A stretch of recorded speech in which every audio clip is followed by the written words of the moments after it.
dulu ya.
Oke, kelihatan share screen aku? Kelihatan Ibu. Kelihatan, Bu. Oke, ini week ketujuh ya? Kemarin 6 udah kan ya? Week ketujuh ya? Iya Ibu.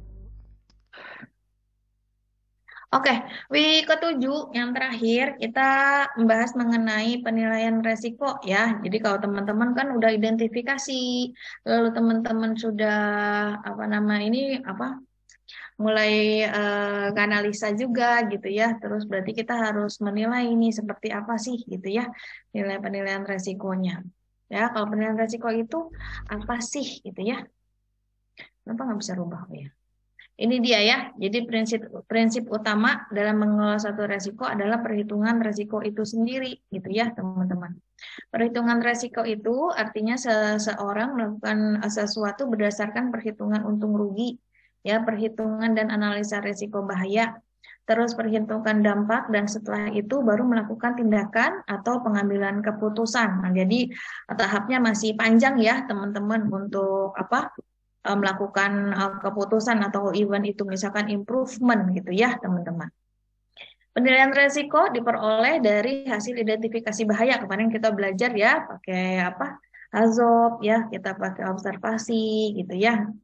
Terus yang selanjutnya dianalisa dan dievaluasi untuk tingkat dampak bahayanya sehingga dapat ditentukan besarnya resiko ya serta tingkat resiko serta menentukan apakah resiko tersebut dapat diterima atau tidak. Jadi penilaian resiko sendiri itu karena berkaitan dengan decision making ya atau apa pengambilan keputusan, jadi semuanya harus benar-benar detail ya teman-teman. Besok kalau pada saat teman-teman misalkan ada project baru atau ada pekerjaan baru misalkan untuk orang lain misalkan gitu ya, teman-teman harus bisa namanya menilai resiko itu sendiri ya. Dalam penilaian resiko ada dua tahap, yaitu kita menganalisis resikonya, ya untuk menilainya juga terus mengevaluasi. Nah, evaluasi ini maksudnya adalah untuk mengetahui apakah sudah sesuai atau enggak, gitu ya, secara standar, misalkan layak atau enggak. Nah, analisa resiko dimaksudkan untuk menentukan besarnya nilai resiko dengan mempertimbangkan kemungkinan terjadinya kecelakaan dan akibat atau dampak yang ditimbulkan dari suatu kecelakaan tersebut. Ya, jadi kita nganalisa tuh seperti apa sih dampaknya, terus kecelakaannya apa, terus dampaknya apa gitu ya. Nah, analisa resiko juga untuk menentukan besarnya resiko yang merupakan kombinasi ya antara kemungkinan dari likelihood terjadinya kecelakaan dan keparahan atau severity atau konsekuensi dari kecelakaan tersebut ya. Kalau seperti ini teman-teman bisa menganalisa juga dengan EBC di BBS ya. Apa? Behavior based safety itu juga ada ya seperti ini namanya toolsnya tuh EBC. Untuk yang pertama kita teknik analisa risiko ya seperti tadi disampaikan bahwa analisa risiko atau risk analysis ada suatu pengujian secara rinci dan sistematis ya terhadap suatu sistem yang kompleks dan unsur-unsurnya serta keterkaitan yang ada melalui identifikasi risiko. Jadi nanti ada template-templatenya, ada konsep-konsepnya gitu, ada toolsnya ya teman-teman. Identifikasi resiko itu adalah proses pengenalan dan penentuan atau inventarisasi, maksudnya pengumpulan gitu ya, di pengumpulan apapun bentuknya ya dari resiko yang berkaitan dengan adanya unsur-unsur resiko melalui prediksi probability ya dan antisipasi severity ya kemungkinan-kemungkinan sehubungan dengan bahaya dalam sistem ya. Teknik analisa resiko adalah untuk menentukan besarnya suatu resiko yang dicerminkan dari kemungkinan dan keparahan yang ditimbulkan. Ya, ada tiga cara atau metode, yaitu secara kualitatif, ya, semi kuantitatif, dan dan kuantitatif. Ya, sorry. Ini kualitatif dan kuantitatif. Nah, jadi semuanya bisa diukur. Jadi kalau misalkan kualitatif itu jadi secara kualitas kalau kita melihat kecelakaannya itu cuma ringan, sedang, tinggi gitu ya resikonya. Ya, kalau semi kuantitatif nanti ada keduanya kombinasi keduanya. Kalau kuantitatif berarti bisa di measure ya. Kalau misalkan rendah itu oh range-nya misalkan dari 1 sampai 50 misalkan gitu ya. Kalau dari 51 sampai dengan 100 misalkan. Itu yang moderate atau yang medium itu misalkan. Kalau yang high berarti di atas 101 sampai 200 misalkan. Nah, itu yang namanya disebut kuantitatif. Jadi ada quantity-nya, ada jumlahnya, gitu ya. Nah, ini teknik kualitatif ya. Ini cara kualitatif itu digunakan matrik resiko menganalisa dan menilai suatu resiko dengan cara membandingkan terhadap suatu deskripsi, biasanya deskripsi atau uraian dari parameter ya, dari peluang dan akibat yang menggambarkan tingkat dari kemungkinan dan keparahan suatu kejadian yang dinyatakan dalam bentuk rentang dari resiko paling rendah sampai dengan paling tinggi. Seperti tadi ya, mulai dari yang low sampai dengan yang high, gitu ya. Nah, ukuran kualitatif dari kemungkinan, likelihood, dan keparahan severity atau konsekuensi ini berdasarkan Australian Standard ya atau New Zealand Standard ya, teman-teman. Nah, ini tingkatan untuk ukuran kuantitatif ya, secara likelihood, secara kemungkinan ya. Nah, ini ada SLMH gitu ya, dari yang small ya, terus ini moderate ya. Small, large-nya, terus ada moderate sama high-nya ya teman-teman. Jadi ada uraian-uraiannya, jadi kemungkinannya jarang dapat terjadi sekali-kali, kemungkinan sering terjadi, terus ini udah pasti terjadi. Nah, hal-hal seperti ini disebut dengan kualitatif ya teman-teman. Jadi modelnya sering, jarang gitu ya, pasti. Nah, itu ya seperti itu. Lalu untuk tingkat ukuran kualitatif, keparahan dari severity atau consequences ya. Nah, ini dari sama ya, SLMH ya, dari minor, moderate, serious, sama major gitu ya. Jadi kalau major berarti udah high, tinggi ya teman-teman. Jadi kalau small-nya yang slight lah gitu ya, itu tidak terjadi kecelakaan ya, atau misalkan kerugiannya kecil lah gitu ya, misalkan cuma lagi kepleset misalkan seperti itu ya. Terus misalkan ketetesan, nah seperti itu ya. Terus yang moderate, misalkan cedera ringan ya, kerugian finansialnya sedang misalnya gitu ya. Terus yang serius berarti adanya sesuatu ya teman-teman ya, berarti dia serius gitu ya, mungkin ada rawat inap dan segala macam. Kalau major juga sama ya, cedera berat ya, itu juga bisa menimbulkan seperti fatality ya atau kematian ya, itu teman-teman. Nah, sampai terjadi yang namanya gangguan produksi. Tahu ya gangguan produksi ya, bahwa kalau terjadi kecelakaan berarti semua proses produksi itu off ya teman-teman. Nah, ini hubungan antara kekerapan ya, likelihood sama dengan severity ya, likelihood ya. Nah, ini contoh ya, seperti teman-teman lihat yang sebelah kanan atas itu likelihood atau occurrence ya. Terus yang sebelah kiri ini hazard severity. Jadi kemungkinan-kemungkinan dari keparahan atau bahaya-bahayanya. Ya, ini tingkatannya mulai dari minor, moderate, serious, major. Yang likelihood atau occurrence-nya. Occurrence itu maksudnya yang berulang gitu ya frekuensinya. Itu jarangkah gitu ya, seringkah gitu ya, atau selalu terjadi gitu ya teman-teman. Nah, untuk membacanya sendiri, kalau misalkan dia ada di kolom yang misalkan jarang gitu ya, kalau minor berarti dia masih yang biasanya di hati-hati lah ya, nggak terlalu yang bagaimana gitu ya, paling nggak ada awareness lah ya. Tapi kalau misalkan kemungkinannya ada, apalagi dia posisinya, walaupun istilahnya minor tapi kemungkinannya ada, berarti itu ada caution. Caution itu berarti ada perhatian ya teman-teman, mulai lagi, mungkin ada peringatan dan segala macam. Nah, lalu untuk yang alert, nah berarti ini tingkatnya udah mulai agak parah ya teman-teman ya. Nah, ini udah mungkin bisa jadi dia sering dan kemungkinannya terjadi itu besar sekali. Nah, mulailah kasih alert, misalkan kasih detektor kah, kasih sensor kah, ya seperti itu. Dan yang kemungkinan ada probable atau possible kemungkinannya terjadi dan ini bisa serius dan major, maka semuanya harus diberikan alarm ya. Jadi semuanya dilakukan mulai dari care-nya, caution-nya, alert-nya sampai sini semuanya harus dilengkapi ya. Lalu ada semi kuantitatif ya. Kalau metode ini pada prinsipnya hampir sama dengan analisa kualitatif, hanya untuk perbedaannya pada metode ini uraian atau deskripsi dari parameter yang ada dinyatakan dengan nilai. Kalau tadi dengan ini ya uraiannya ya, deskripsinya ya. Kalau yang ini itu dinyatakan dengan angka ya atau nilai, gitu ya.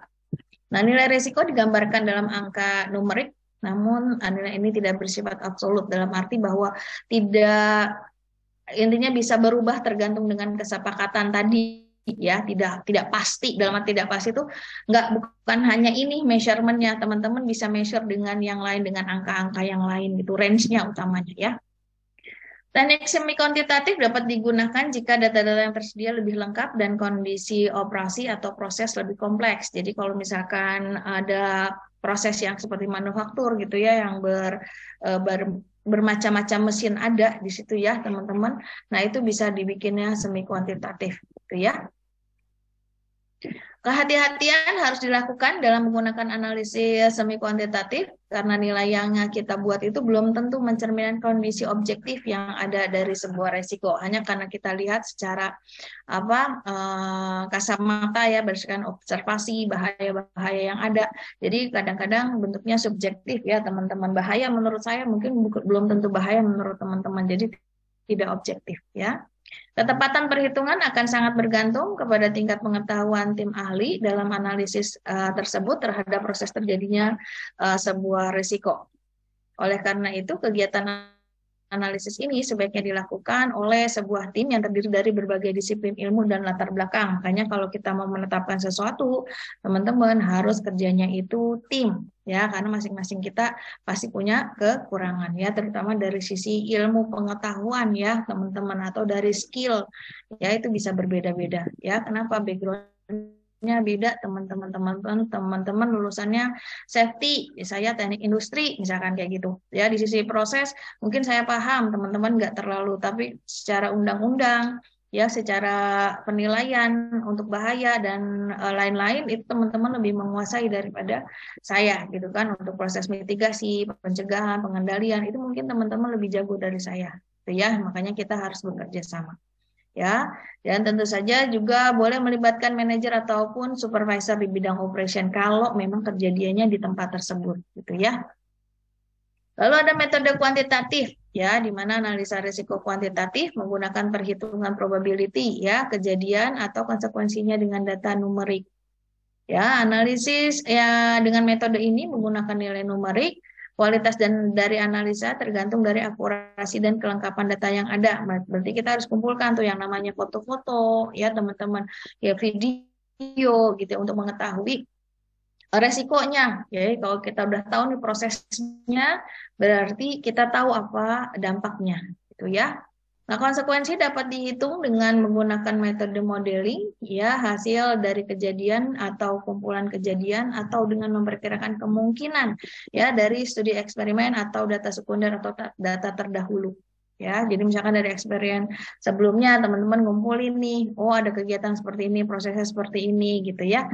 Nah, ini kemungkinannya ada bahaya itu ini gitu ya. Itu biasanya ada tuh teman-teman. Nanti KPI-nya teman-teman pasti akan dilihat lagi. Ya. Nah, probabilitas biasanya dihitung sebagai salah satu atau keduanya ya, exposure dan probability ya, kedua variabel ini, probabilitas dan konsekuensi, kemudian digabung untuk menetapkan tingkat risiko yang ada ya. Gitu kayak kemarin kan kita belajar yang RPN ya, RPN-nya itu ya dengan SOD-nya ya, jadi pengalian. Tingkat resiko ini akan berbeda-beda menurut jenis resiko yang ada ya. Jadi ada tingkatan-tingkatannya ya, teman-teman, nggak bisa langsung disamakan. Metode kuantitatif digunakan jika potensi resiko yang dapat terjadi sangat besar sehingga perlu kajian yang lebih rinci. Jadi makin besar resikonya, berarti data yang kita kumpulkan itu harus benar-benar rinci, detail ya, teman-teman. Sehingga nilai resiko itu dapat diperoleh dengan mengalihkan antara kemungkinan dan keparahan. Ya, misalkan dari 1 sampai 16 gitu ya. Dengan menggunakan matrik misalkan dapat dibuat peringkat resiko misalkan seperti ini ya. Misalkan nilai 1 sampai 2 itu rendah, 3 sampai 4 itu sedang, terus 6 sampai 16 itu resiko tinggi. Tapi nggak menutup kemungkinan angkanya mentok sampai di 9 ya, dari 1 sampai 9, atau ini seperti ini 1 sampai 16. Bisa jadi ratusan ya, teman-teman. Makanya yang tadi disebut bukan tidak absolut itu seperti itu. Jadi tergantung dari kesepakatan dengan semua pihak gitu ya, dengan tim, dengan manajemen gitu ya, teman-teman, sehingganya bisa ditentukan gitu ya angkanya itu dari range berapa saja. Nah, ini kalau prosesnya sendiri ya, untuk identifikasi bahaya ya teman-teman, untuk prosesnya sendiri dia bentuknya seperti circulate gitu ya, berputar terus ya teman-teman. Berputar terus ya teman-teman. Jadi kita mulai identifikasi bahaya. Lalu kita ada risk assessment ya, penilaian resiko. Nah, penilaian resikonya seperti apa? Seperti ini tadi, seperti apa namanya? Tabel yang ini ya. Mirip ya teman-teman ya. Jadi kalau misalkan dia posisinya seperti apa. Nah, cuma ini di sini sudah dikasih angka nih teman-teman ya. Sebelah kiri ini ada apa tingkat keparahannya ya, severity-nya 0 sampai 5 ya. Terus dari sini ada konsekuensi terhadap objek, lalu ada kemungkinan atau probability-nya dia tergolong yang mana dari A sampai E, di mana A-nya terendah dan E-nya itu tinggi gitu ya. Nah, lalu kalau teman-teman lihat ya dari konsekuensi terhadap objek, nih teman-teman lihat ini bahasanya seperti apa? 6M, ya enggak? Ya kan? Man, mesin ya, mother nature, ini dari manajemennya, itu ya, ini dua-dua bisa dari sisi manajemen atau mother nature. Nah, itu teman-teman bisa lihat ya. Jadi apa yang aku sampaikan 6M itu tidak akan pernah lepas ya dari kapanpun puluhan tahun sampai ke depannya gitu ya. Karena itu untuk measure apa sih mengukur gitu ya, teman-teman. Nah, dari situ kita bisa lihat nih teman-teman, ya kategori-kategorinya itu jadi rendah, sedang, tinggi gitu ya untuk mengetahui yang namanya penilaian resiko. Ya, nanti teman-teman bisa mencari kesepakatan nih sama teman-teman yang besok ya pada saat kerja. Itu beda background ya, beda multidisiplin, beda ilmunya gitu ya. Kira-kira ini tempatnya seperti apa kalau resikonya seperti ini, seperti ini, seperti ini gitu ya. Baru dari sini setelah kita tahu resikonya rendah, sedang, atau tinggi. Jangan nanti kita short lagi ya, teman-teman kita prioritaskan. Kira-kira mana yang mau dikerjakan duluan nih. Oh, ternyata yang bahaya duluan dong, misalkan yang di red-nya, misalnya yang tergolong red gitu ya, yang merah. Nah, berarti kita harus melakukan yang namanya pengendalian resiko. Ya, pengendalian resikonya seperti apa teman-teman? Ya seperti ini. Ya, teman-teman tahu lah ya yang segitiga apa namanya pengendalian resiko. Ya, jadi eliminasi, substitusi, rekayasa teknik, administrasi, APD atau PPI. Di mana nanti setelah kita melakukan pengendalian seperti ini, itu kan kita menggunakan PDCA ya. Nah, PDCA-nya itu berarti kan kita harus eliminasi gimana caranya, berarti kita harus planning kan gitu, do, check, act gitu ya maksudnya. Nah, setelah kita melakukan ini semua, baru kita masuk ke area monitoring dan review. Monitoring biasanya dalam satu template PDCA itu ada yang namanya eh, apa namanya orang yang PIC-nya, PIC itu person in charge ya, orang yang bertanggung jawab istilahnya. Terus ada deadline-nya kapan gitu ya. Terus prosesnya sendiri sudah sesuai atau enggak ya dari sisi referensi atau dari sisi peraturan perundangan misalkan seperti itu. Ya, sehingganya teman-teman harus bisa memonitor dan mereview apakah sudah sesuai. Benar ya, waktu awal-awal kita ketemu basic knowledge yang teman-teman tulis ya, itu ada ya yang namanya peraturan dan perundangan. Terus ada apa lagi? Problem solving. Nah, ini adalah salah satu cara untuk problem solving karena kita harus apa? Menjadi bagian dari problem solver gitu ya. Kita yang harus bikin apa? Solusi. Lalu ada evaluasi resiko, ya, di mana suatu resiko tidak akan memberi makna yang jelas bagi manajemen atau pengambil keputusan lainnya jika tidak diketahui apakah resiko tersebut signifikan bagi kelangsungan bisnis. Ya, jadi kalau udah kecelakaan, udah pasti kan significantly akan berpengaruh ya secara proses operation seperti tadi aku sampaikan bahwa kalau terjadi kecelakaan kerja itu teman-teman pasti akan berhenti to stop prosesnya. Oh, contoh kemarin ya hari Kamis malam, ya Jumat ya kemarin ya, itu apa ya bahasanya ya, saudara jauh aku lah gitu ya, suaminya itu apa namanya meninggal. Itu aku tanya kerja di mana, dia kerja di properti. Aku bilang mungkin ada project ya, project properti. Aku bilang jatuhkah, saya bilang gitu kan cowok ya, jatuhkah, saya bilang gitu kan, iya dia jatuh, meninggal teman-teman gitu ya, paling umurnya belum 40 lah. Pada waktu aku besar, waktu aku masih ini tuh Mbak itu masih kecil kok gitu ya. Sekarang udah berkeluarga, mungkin belum umur 40 lah, kayaknya belum lah. Itu suaminya meninggal. Jadi kemarin hari Kamis malam berarti di makam mungkin kayaknya hari Jumat. kemarin ini teman-teman, jatuh gitu teman-teman, berarti kan fatality gitu loh. Nah kita sebagai orang K3 nih, tentunya kan besok nanti ya pasti harus menginvestigasi. Kalau sudah terjadi fatality seperti itu, pasti proyek akan berhenti teman-teman. Kenapa? Untuk kepentingan investigasi. Itu ya, makanya hati-hati. Lalu ada berbagai pendekatan dalam menentukan prioritas resiko, antara lain berdasarkan standar yang telah disepakati. Kembali lagi ya, kemarin udah dulu dari awal aku ingetin, makanya teman-teman harus tahu yang namanya peraturan dan perundangan, regulasi kah namanya, standar kah namanya, sarua kene, sama aja ya. Jadi dengan menggunakan 3 kategori ya, kalau kita lihat dari matriks tingkat resiko ya secara umum itu bisa diterima atau enggak. Lalu diperlihatkan pada tabel matriks ya, blok yang berwarna hijau. Terus yang dapat ditolerir, tolerable gitu ya, dimana dengan persyaratan khusus untuk pengendaliannya ya, diperlihatkan pada tabel matriks resiko blok warna kuning. Tapi kalau benar-benar tidak bisa diterima atau tidak unacceptable gitu ya, itu biasanya dengan merah itu ya teman-teman ya, seperti ini kan masih low, medium, high gitu. Kalau udah high berarti kan nggak bisa diterima ya teman-teman. Kalau ini masih bisa ditolerir mungkin dengan alat bantu kah gitu ya, atau alat bantu lah ya.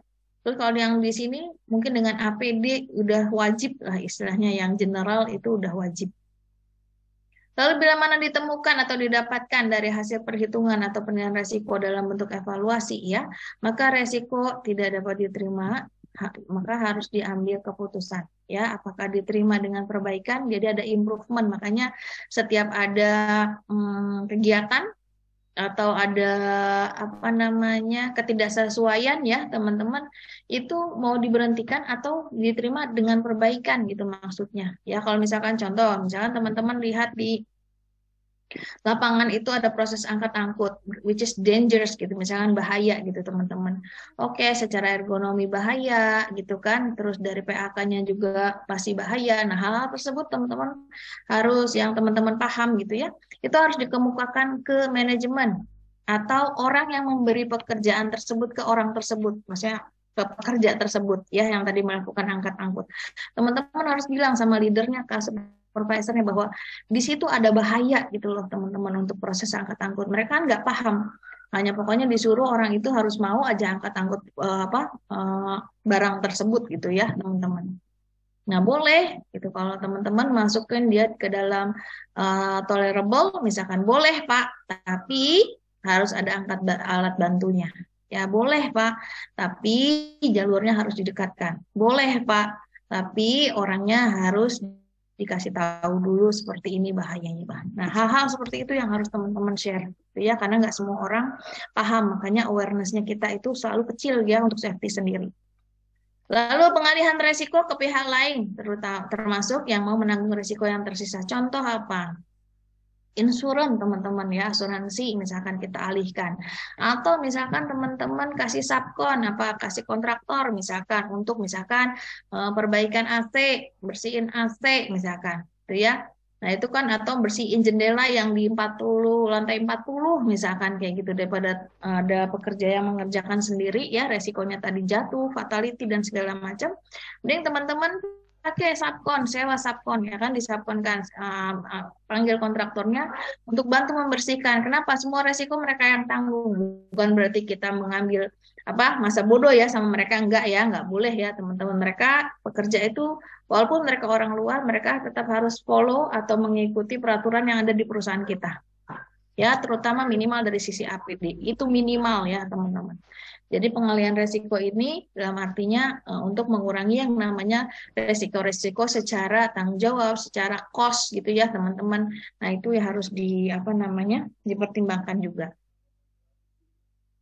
Lalu ada pengendalian resiko, di mana semua resiko yang telah diidentifikasi dan dinilai tersebut harus dikendalikan. Ya, maksudnya kita kontrol nih semua resikonya tadi.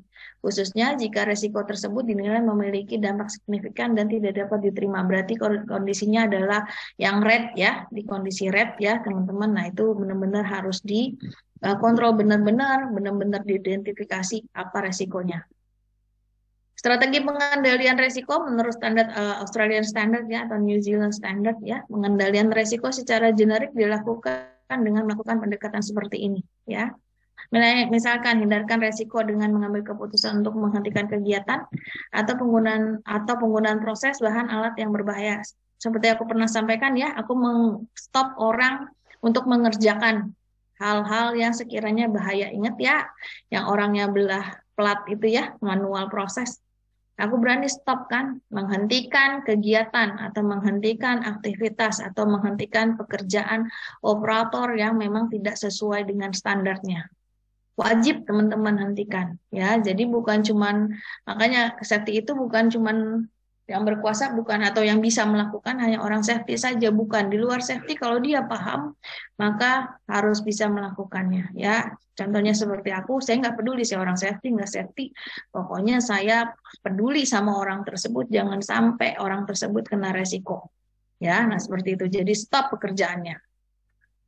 Kalau besok teman-teman akan ketemu dengan misalkan ada bahaya-bahaya seperti itu, stop mesin, misalkan saya di manufaktur ya, berarti kan satu mesin dengan mesin lain itu berkaitan langsung ya teman-teman. Kalau stop satu mesin karena dia seperti kereta gitu ya, kalau satu stop berarti stop semua kan gitu ya. Nah, kalau salah satu kita stop karena ada bahaya, maka semua dampaknya akan ke yang lainnya. Nah, sekarang kembali ke teman-teman, berani nggak teman-teman berargu ya, dalam arti mempertahankan pengetahuan teman-teman atau prinsip teman-teman untuk menolong orang ya, peduli sama orang. Kalau terlihat ada bahaya, stop, seperti itu gitu ya, stop. Walaupun misalnya mengorbankan proses yang lain, mungkin proses yang lain nggak bahaya gitu teman-teman, hanya satu proses.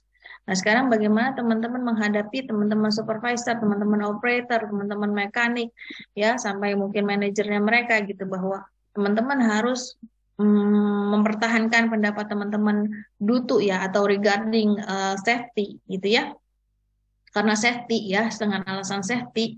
Nah itu teman-teman harus berani argue itu ya. Sekarang berapa kuat teman-teman dari sisi knowledge-nya, dari sisi mentalnya teman-teman itu, yang which is teman-teman mungkin akan menghadapi orang-orang yang jauh lebih experience, lebih dewasa gitu ya, yang lebih tinggi posisinya mungkin nanti. Nah sekarang kembali ke teman-teman gitu ya. Jadi pastikan teman-teman punya mentality menolong gitu ya.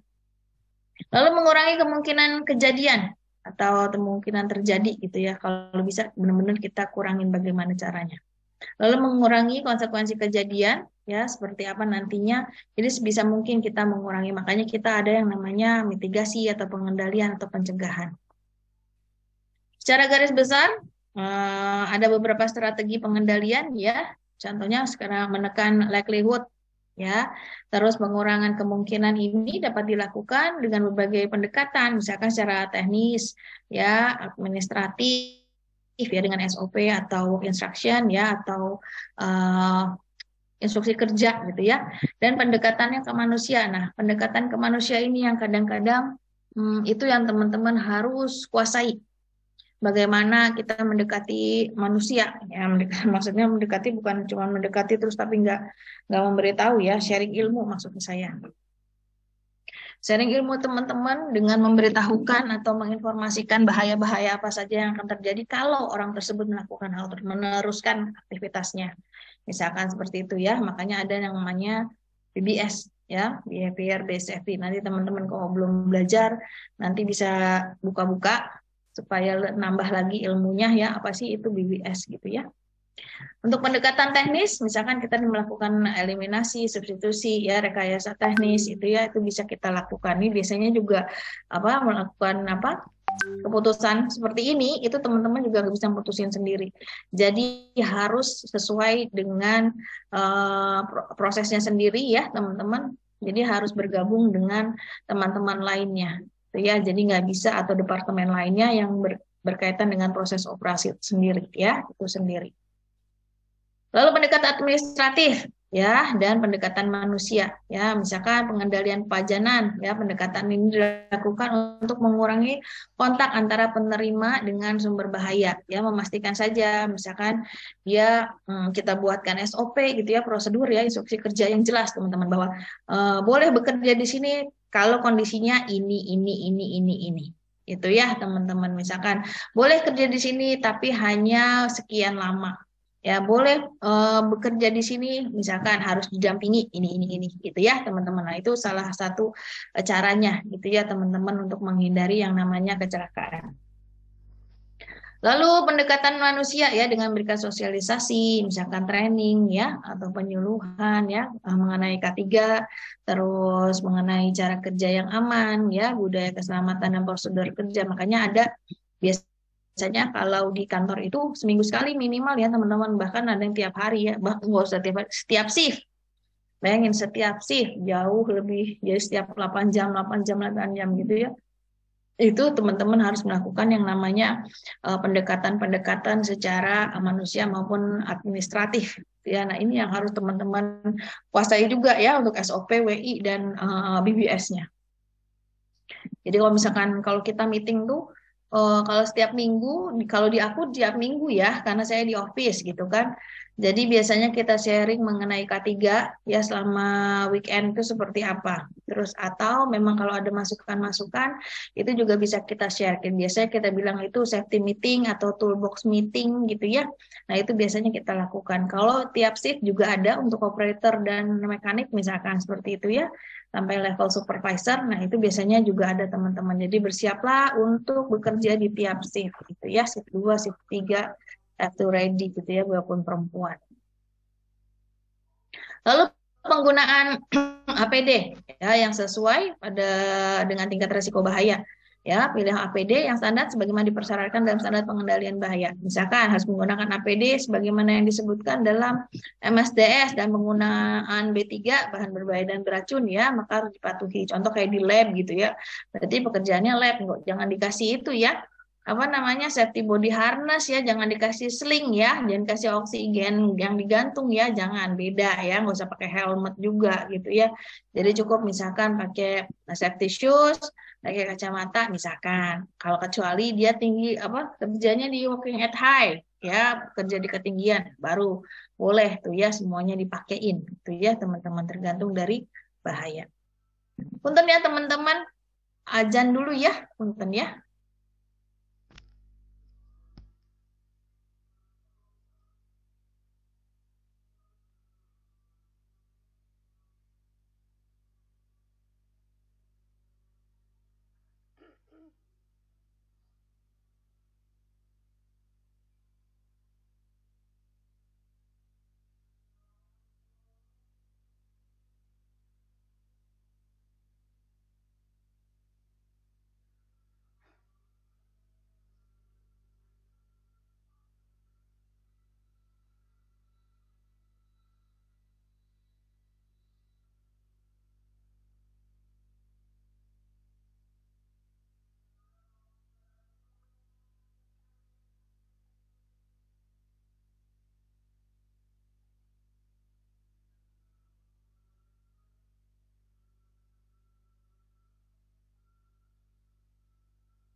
Oke, kita lanjut ya, teman-teman. Baik, Bu. Jadi contohnya seperti itu ya. Lalu kita menekan juga konsekuensi di mana ada namanya eh,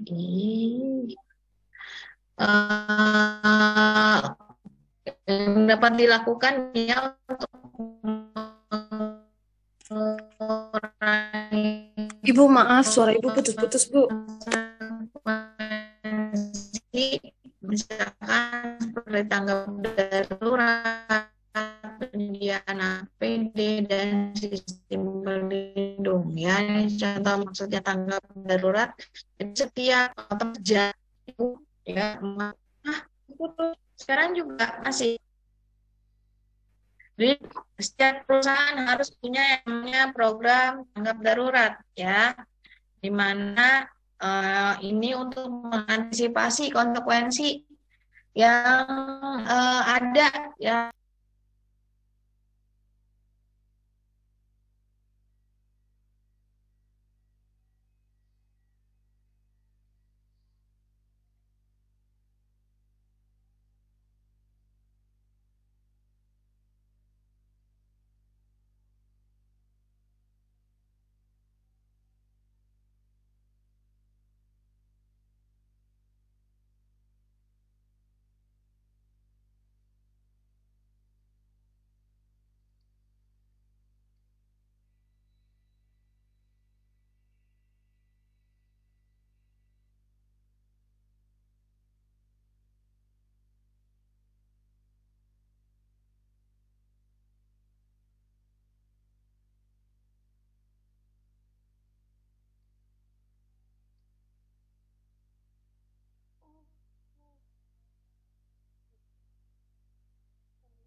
Maaf ya, kok keputus sih tiba-tiba guys. Maaf, Jaringan, Bu. Jaringannya buruk kali, Bu. di aku ya. Maaf ya. Iya, Bu. Maaf, maaf, maaf.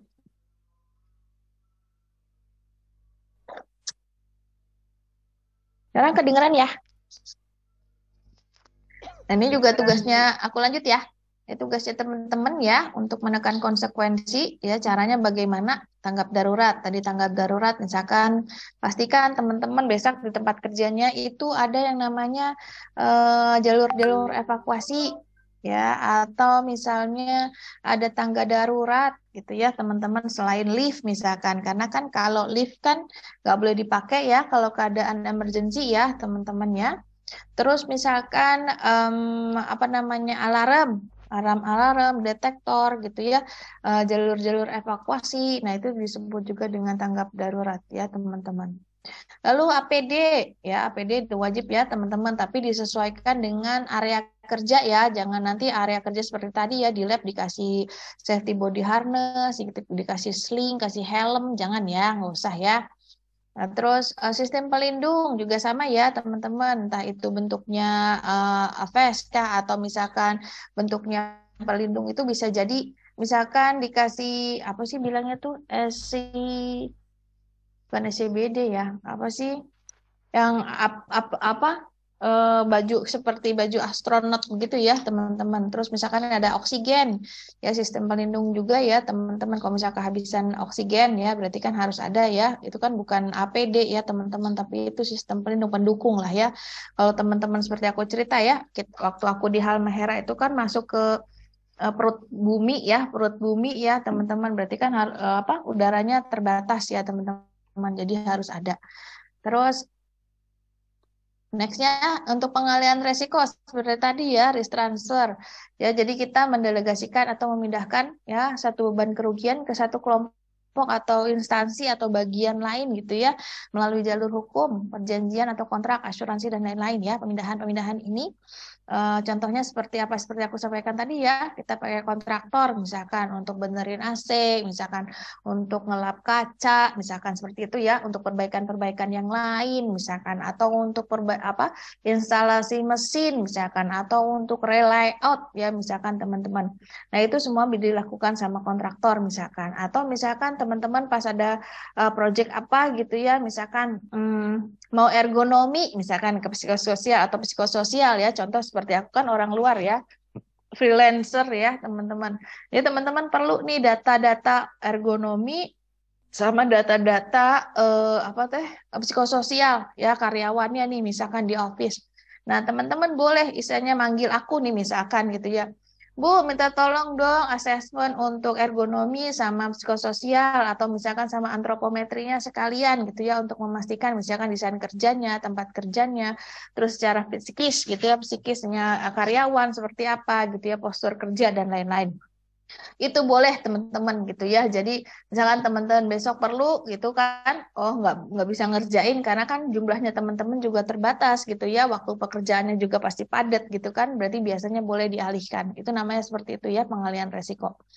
Lalu dengan misalkan insuran gitu ya, bahwa kita menutup semua asuransi untuk melindungi potensi resiko yang ada dalam perusahaan. Misalkan kita asuransikan gedungnya, ya kita asuransikan misalkan teman-teman kerja gitu ya di perusahaan, biasanya seperti itu ya, selain BPJS biasanya kita dikasih ya untuk memprotek karyawan-karyawan yang bekerja di perusahaan kita.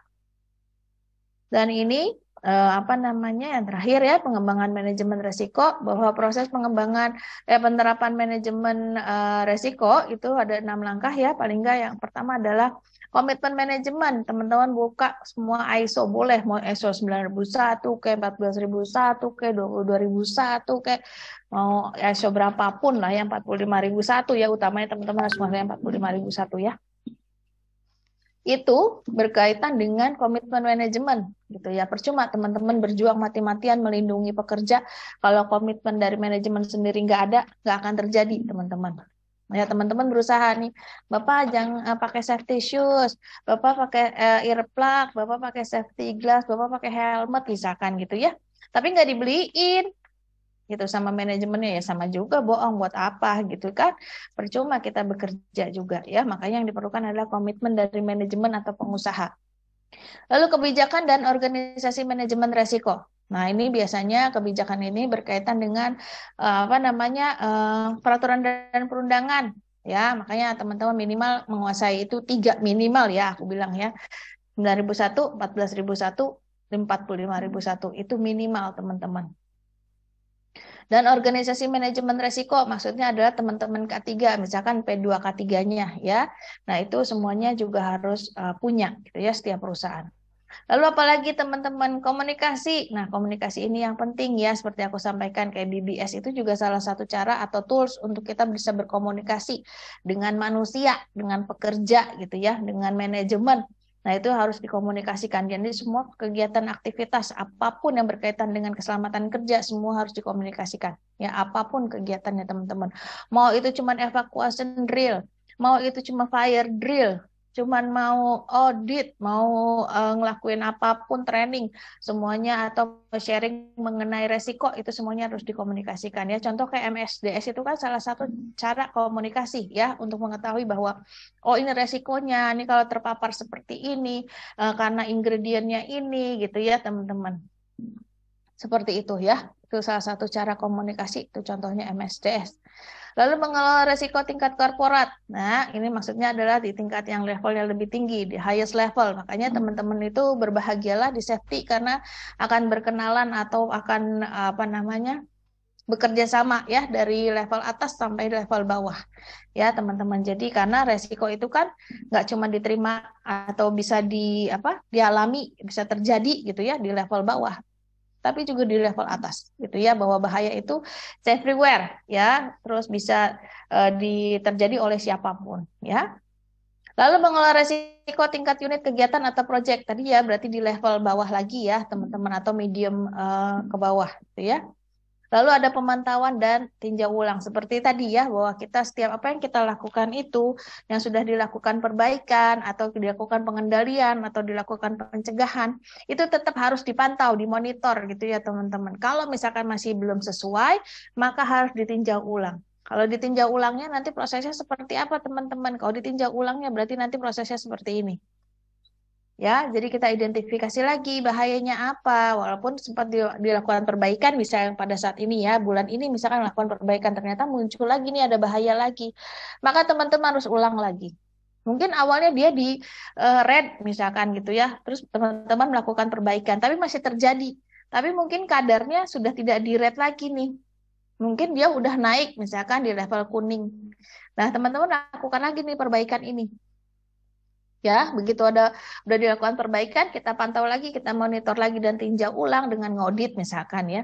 Ternyata masih ada resiko lagi. Nah, tinggal kita lihat skornya berapa. Oh, mungkin skornya sekarang udah di hijau.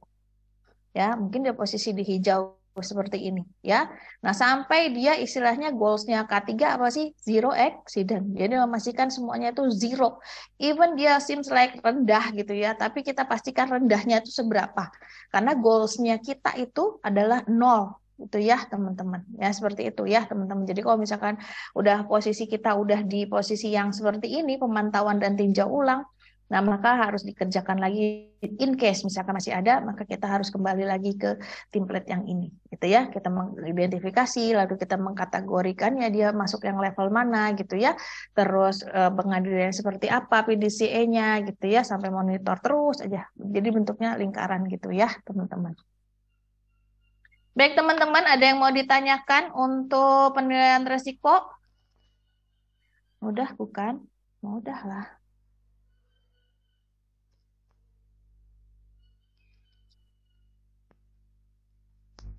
Manajemen resiko mudah bukan? Tidak ada mudah-mudahnya.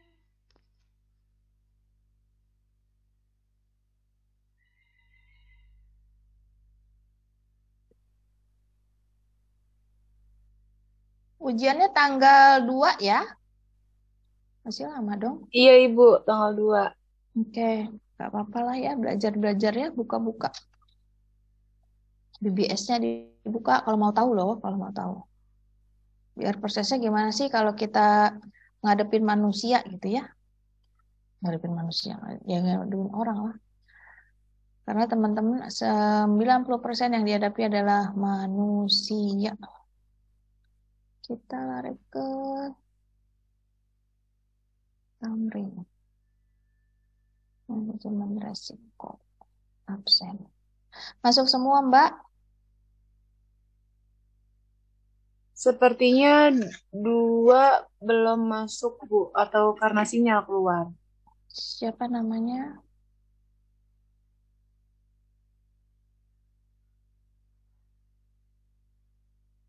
Ini tanggal 26. Sekarang tuh tanggal berapa? 26 bener ya?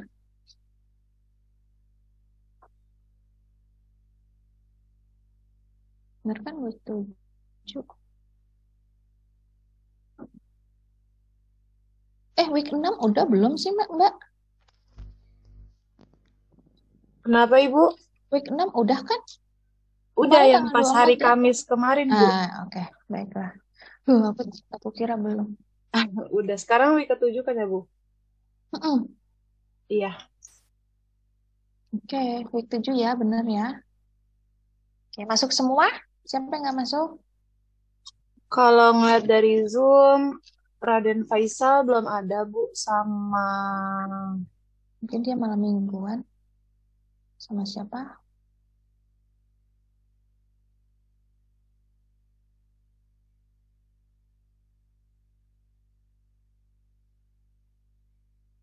Sama siapa satu lagi?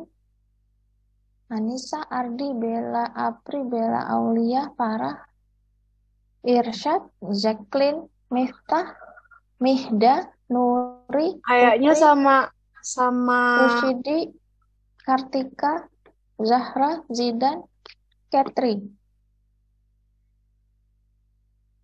Faisal sama Ardi belum masuk kayaknya, Ibu. Oke, baiklah. Gak apa-apa. Syaratnya yang penting 2 kali nggak masuk, berarti nggak bisa ujian ya. Ini baru sekali-sekali, nggak apa-apa. Ayo. Sama LNS Akil.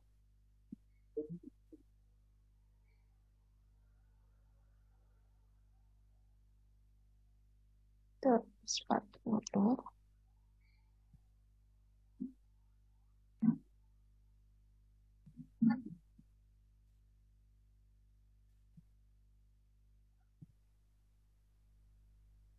Virtualnya mana dia? Linknya tuh di mana ya? Oh, linknya tadi saya lihat. Ah, nggak mau cek link.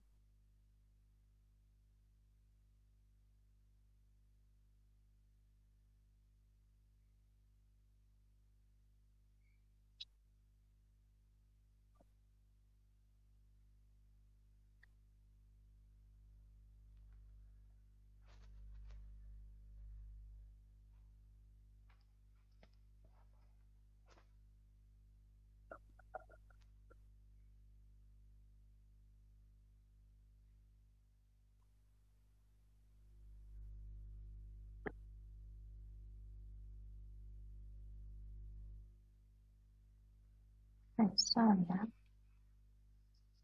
atau unggah berkas.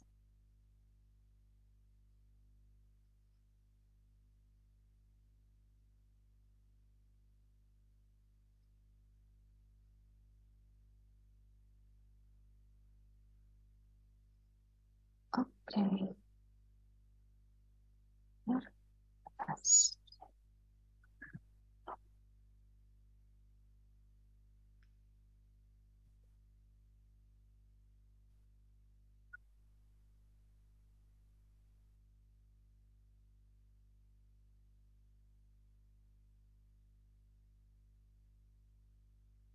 Oke, udah boleh absen. Siapa yang mau absen?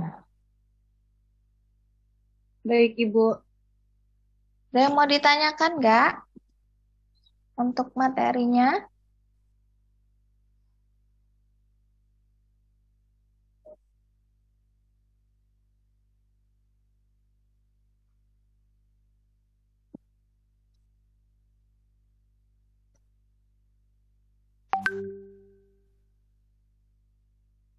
Bentar ya.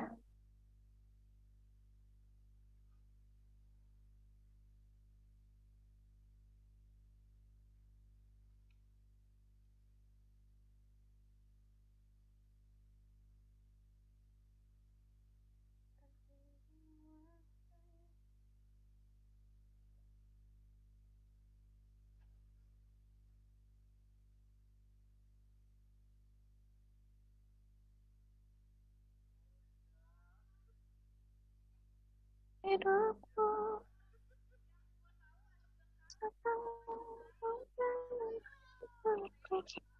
Ada yang mau ditanyakan teman-teman untuk materinya? Gak ada?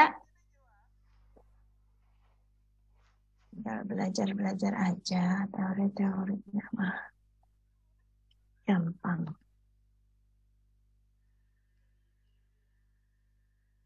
Tugas ada yang mau ditanyakan?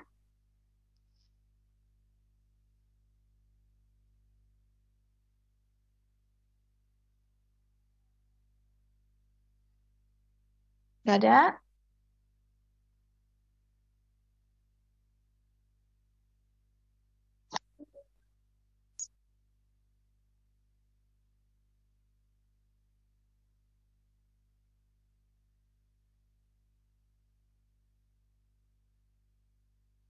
Absennya udah.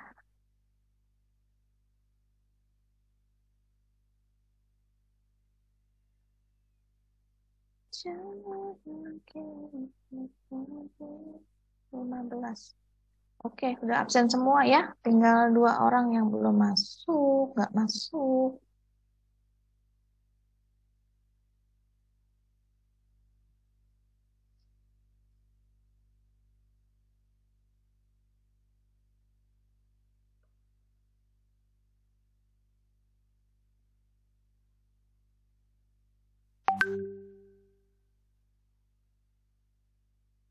Baiklah. Oke, kalau nggak ada, sampai ketemu tanggal berapa? Lupa. 3 ya? Tanggal 3 toh. 3, 4, 5. 3 itu kan Jumat. 2 itu Jumat. 3 Sabtu. 5 Minggu. 6 Senin. 6, 7, 8, 9. Tanggal 9 berarti insya Allah ya. Tanggal 9 ya. Iya, Ibu. Oke. Sampai ketemu lagi ya teman-teman. Apa namanya, sehat selalu ya. Iya, Ibu. Ibu juga sehat-sehat ya. Ya. Kalau nggak penting-penting gak usah kemana-mana ya. Banyak begal ya teman-teman. Kemarin tuh ada apa namanya, di begal rumahnya yang di dekat apa teh Persahabatan ya. Hati-hati ya teman-teman Oh, ya. iya, Jangan Ibu. keluar malam. Iya, Apa Bu. safety first ya. Yang penting safety first aja. Jangan iniin apa? Jangan karena teman terus jadi ngorbanin diri gitu ya. Jadi diri sendiri. Makasih ya teman-teman. Sampai ketemu Sama-sama, lagi Ibu. ya. Terima kasih juga. Assalamualaikum.